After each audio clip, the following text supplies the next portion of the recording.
मकसद मैं कह रहा हूँ, मकसद क्या क्या हो सकता है? दूसरे के बिलीफ को चेंज करना, दूसरे के नॉलेज को इम्प्रूव करना, उसे अपने बिलीफ पे लेके आना, उसके बिलीफ को चेंज ही कर लेना कि नहीं तुम्हारा ठीक नहीं है मेरा ठीक है, या दोनों के बीच का एक कॉमन बिलीफ ऐसा बनाना जिसमें आपकी खामियां भी ना हो उसकी भी ना हो।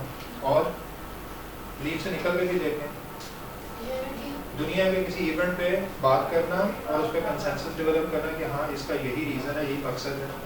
ये हमने ऊपर पढ़ा था, हमने दो चीज़ें पढ़ी थी, क्या थी? इशू एंड बिलीफ, याद है? उसे ज़हन में रखें बस। इशू के अपने कुछ आर्गूमेंट्स बन जाएंगे और बिलीफ के अपने बन जाएंगे, बात खत्म। इससे ज़्यादा आप देख सकते हैं, लेकिन आपने अपने को स्ट्रक्चर करना है। शुरू कहाँ से करना है? इशू और बिलीफ से, और बाद में से कहाँ ले जाना है? पर्पस पे और ऑडियंस पे। पर्पस है कि उसे ये करना है, ये करना है, इशू में, बिलीफ में ये करना है। ऑडियंस कब करते हैं? ऑडियंस में कौन कौन हो सकता है?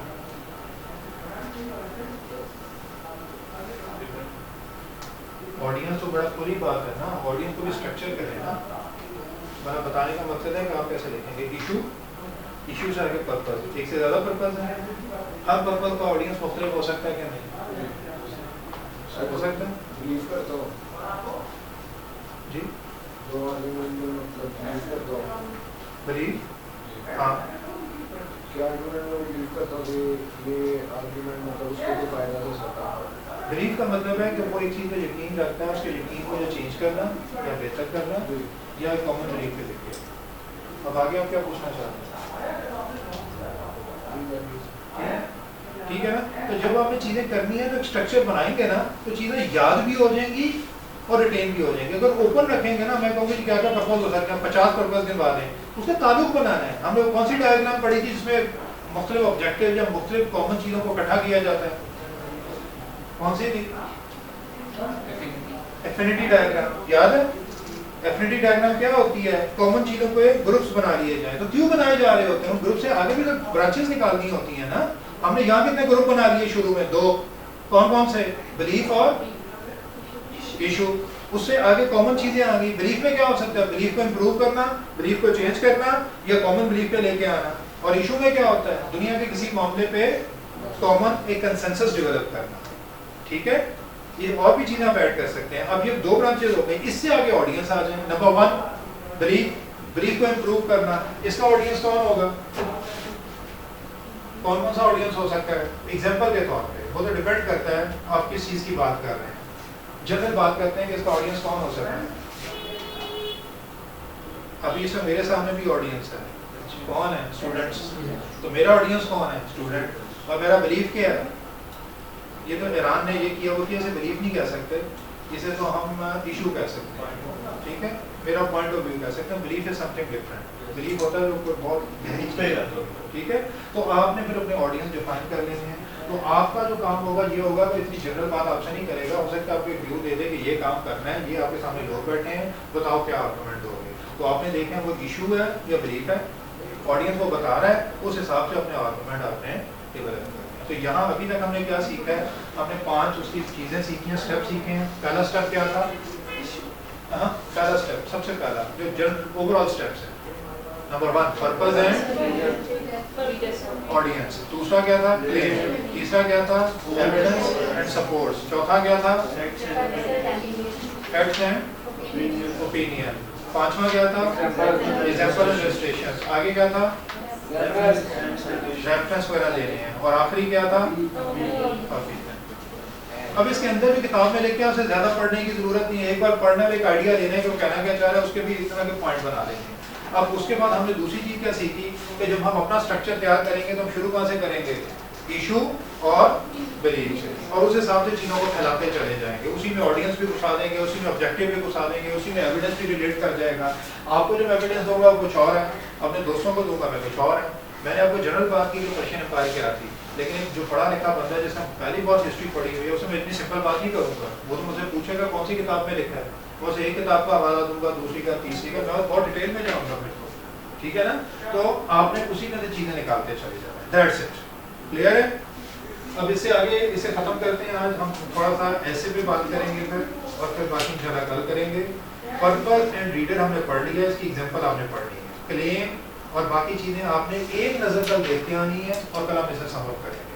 आपको मैं बार बार कह रहा हूँ कि जो आपने पढ़ना है आपने ये नहीं पढ़ना, सर ने कह दिया पढ़ो तो बस पढ़ लिया, देखो किताब में क्या लिखा है और फिर प्रोड्यूस करना शुरू कर दो, सर किताब में ये भी लिखा था, ये भी लिखा था, 4 चीज़ें बोल दी, 2 बोल दी। ऐसे नहीं, आपने बताना है कि इसके अंदर से मुझे फीलिंग क्या आई है, मेन मैसेज क्या है। बस आपने एक जनरल मैसेज मुझे देना है, आपने अल्फाज बयान नहीं करने किताब के, समझ आ रही है बात। आपने एनालिसिस करना है कि 6 लाइनें लिखी थी, उसके अंदर मकसद क्या था, सर 6 में से एक ही लाइन काम की थी, 5 तो फजूल ही थी, वो तो एग्जांपल ही थी। आपने ये मुझे बताना है कि आपने लर्निंग क्या की, ठीक हो गया।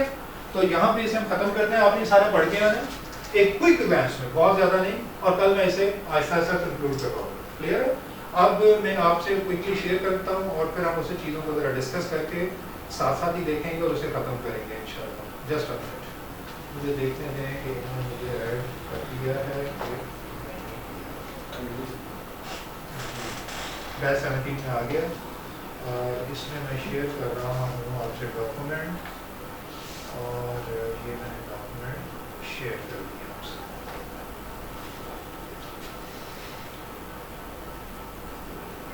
ये आगे बच्चे देखें, सब खोलें जरा। 17 में 12 भेज दिया। अच्छा मैंने 17 में भेज दिया। वो एक प्रोफेसर थे ना, वो साइंस के प्रोफेसर अपनी क्लास में गए, तो कहते बच्चों आज हम ना वो मेंढक का ऑपरेशन करेंगे, तो सब तैयार होगी, तैयार है, और जेब से उन्होंने ऐसे मेंढक जेब से निकाला, प्रोफेसर मशहूर है ना लतीफ़ों में, जेब से मेंढक निकाला, सामने रखा, तो लोगों ने कहा नहीं मेंढक नहीं है, ये तो सैंडविच है। कहते वो यार वो रास्ते में मैंने क्या खा लिया। तो प्रोफेसर का यही हाल होता है, तो अगर मैं भी ऐसा कुछ करता हूँ ना तो आपको माइंड नहीं करना, पढ़ के पढ़ा के तो थोड़ा सा जहन जो होता है ना इसका हो जाता है एक साइड पे। आइंस्टाइन से किसी ने पूछा कि मुझे ये बताएं कि जनाब आपका नंबर क्या है, फ़ोन नंबर क्या है, कहता है ठहरो मैं डायरेक्टरी देख के बताता हूँ अपना नंबर। वो सुनने वाला हैरान हो गया, सर आपको अपना नंबर ही याद। कहता जो चीज़ मुझे दाएँ बाएँ से बड़े आराम से अवेलेबल है, मेरा दिमाग उन चीज़ों के लिए नहीं है, मेरा दिमाग इससे ज़्यादा हाई फाई चीज़ों के लिए है, ठीक है। तो ये जो एक लेवल जो चीज़ों में एंगेज होना शुरू हो जाते हैं ना, जो चीज़ आती है कि आपको दाएं बाएं वाले कहते हैं कि किधर गुम हो, हुआ कभी आपसे, मुझे तो कहा जाता है कि यार हम तुमसे बात कर रहे हैं, तुमने सुना भी है कि नहीं, आपके दिल में कोई आइडिया चल रहा था, कोई चीज़ चल रही होती है, कोई थॉट चल रही होती है, अक्सर बैठे बैठे भी आपको नहीं पता होता कोई आपसे कोई बात कर दिया या क्या कर दिया। तो ये उस लेवल पे ये चीज़ें आती हैं जब आप चीज़ों में इंगेज होना शुरू हो जाते हैं, लेकिन एक हाथ से ज़्यादा भी इंगेज नहीं होना कि लोग ये कहें यार बिल्कुल ही फारिग हो गया, इधर तो पता ही नहीं है दुनिया। एनी हाउ बैच 16 इसने मुझे अभी मुझे लगता नहीं। चलिए मैं अभी आपको ना ऐड करवा देता हूँ, ठीक है। ऐड करके मैं आपको चीज़ भेजता हूँ, कल हम डिस्कस करेंगे। एक 3-4 पेजेस हैं, आपने इसे एक नज़र देखना, ज़्यादा नहीं करना। इसमें मैंने मुख्तलिफ टाइप डाली है, टाइप का रिलेशन भी बना दिया है, ताकि हम ऐसे शुरू करने से पहले समझ लें कि ऐसे के अंदर क्या कुछ आ सकता है और हमने चीज़ों को कैसे रिपीट करना है, ठीक है। भेजिए आप ग्रुप में भेज दिए। चलो आपने भेज दिए कौन से ग्रुप 16 में, ये देखें अब बेटा आपको आएगा कि नहीं।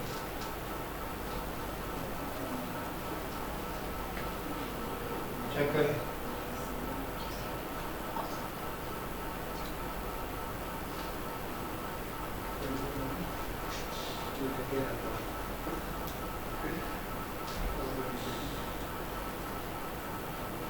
है कि नहीं भाई।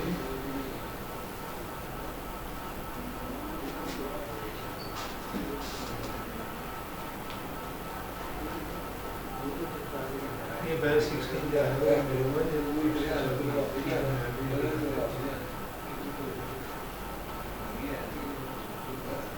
अब देखें आगे जी आगे वर्ड की फाइल देखें, ट्राई करें, इसमें ओपन कर रहा है, फोन में ओपन नहीं होती, इसके फोन में। 1 मिनट पे है इसका भी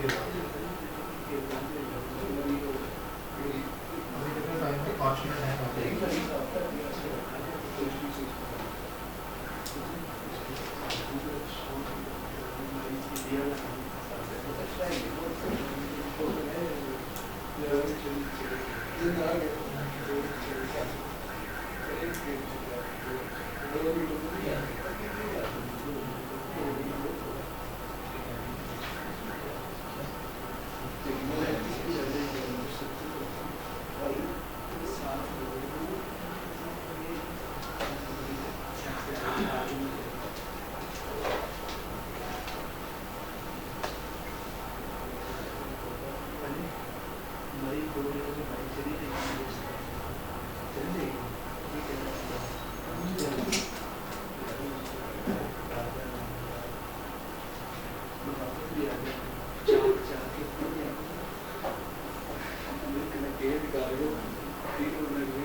ये देखो, अभी मुझे बताएं, आप मेरी PDF है और ये खुल रही है अभी।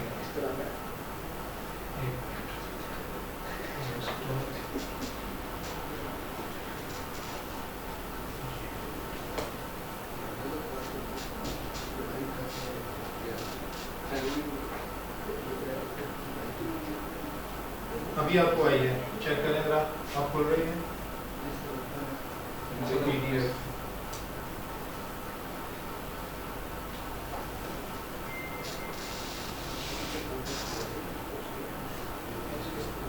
मिल गई है?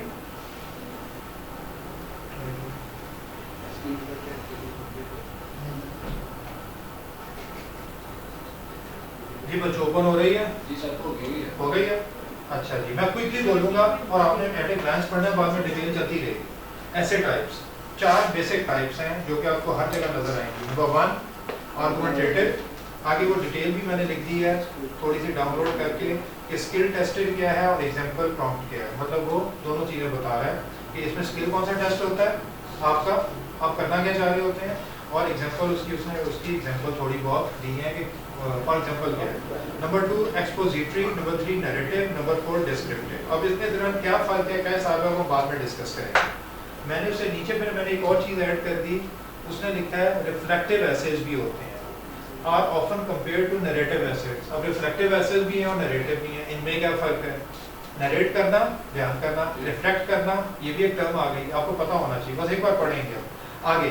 कनेक्टिंग द कॉन्सेप्ट्स, ऐसे टाइप, फिशबोन ऐसे और एफिनिटी ऐसे, और नीचे क्या है आर्गुमेंटेटिव। आर्गुमेंटेटिव में फिशबोन भी हो सकता है और एफिनिटी भी हो सकता है। नीचे उसने आपको बता दिया, एग्जांपल बता दिए कि फिशबोन कैसे होगा और एफिनिटी कैसे होगा। सिर्फ अंडरस्टैंडिंग लेनी है, कंफ्यूज नहीं होना, ठीक है। कि इसी तरह उसने डिस्क्रिप्टिव में भी बताया कि फिशबोन फॉर्म में कौन सा होगा और उसमें कौन सा होगा, चारों का उसने ये बता दिया। ये चीज़ मुझे अच्छी लगी। नीचे उसने थोड़ा सा एक्सप्लेन कर दिया, there are several other types of essays और writing structure that share a thematic and pattern approach like fishbone and this. तो उसने कोई थोड़ी बहुत एग्जांपल दी। नीचे कॉन्सेप्ट मैप, ये उसने कुछ एडिशनल ऐसे दे दिए जो कि इसी तरह मुख्तलिफ कॉन्सेप्ट्स को इकट्ठा कर देते हैं। नंबर 1 कॉन्सेप्ट मैप एसेज क्या होते हैं, इसे हम पढ़ लेंगे। क्लस्टर एसेज क्या होते हैं, कॉज एंड इफेक्ट एसेज क्या होते हैं। कॉज एंड इफेक्ट का वर्ड नहीं और भी बड़ा था, फिशबोन। तो हम इसे फिशबोन ऐसे भी कह सकते हैं, कॉज एंड इफेक्ट ऐसे या फिशबोन ऐसे। कुछ लोग इसे कॉज एंड इफेक्ट कह रहे हैं, कुछ फिशबोन कह रहे हैं, लेकिन जनरली टेक्निकली एक ही चीज़ है, लेकिन हमने उसे भी ऐड कर दिया ताकि हमें पता चले। कंपैरेटिव मैट्रिक्स एसेज, ये कौन से होंगे। मैट्रिक्स क्या होती है,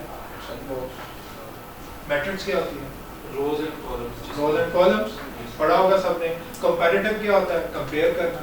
रोज एंड कॉलम में कैसे कंपेयर करना है, एक साइड पे जैसे ऊपर था एफर्मेटिव फलाना फलाना फलाना, आगे फिशबोन और ये, तो कंपेयर ही कर रहे हैं ना।